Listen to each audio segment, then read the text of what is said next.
apologize because the last video of this series is going to be a little bit half-assed.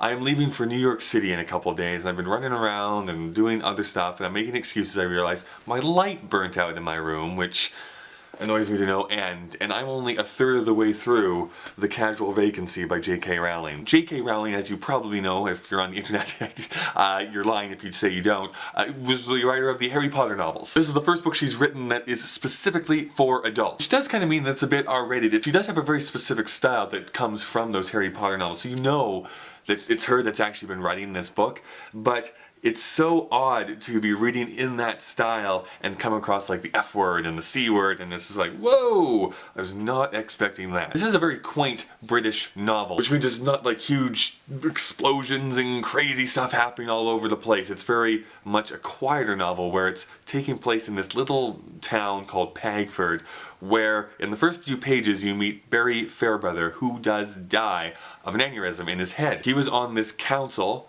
and there is now a kind of a class warfare going within this little town. Part of the council wants to get rid of this section of town of kind of low-income housing. Part of the council wants to help out these people. We've been introduced to a great many characters. We keep flying in and out of these houses and schools and places of business and kind of meeting all these different characters and people who are telling the story through their own words. So the first 150 pages has been quite enjoyable so far. I have no idea how it ends, how it progresses, if I'm going to be satisfied with my reading after it. I will keep you informed. I think its biggest strength is also its greatest weakness. I like seeing all the interworkings of all these characters and how they all intersect and how they all interrelate and how one person is sort of related to the other one and how this whole butterfly effect happens.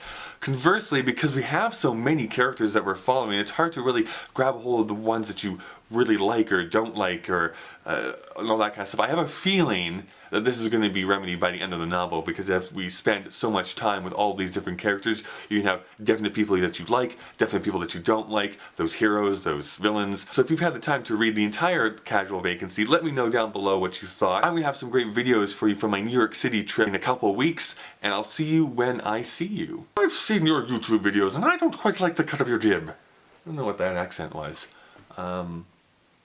I think we're done here. We're finished? Are we good? What did you think of the 3 videos this week? Is there something I should do more of? Maybe movies, films, or something that I'm watching?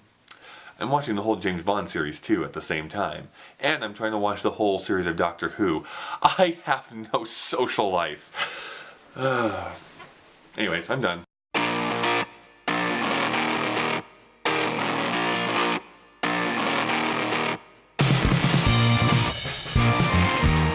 But as of right now, what I'm going to say is that the Casual Vacancy, what the heck does that even mean?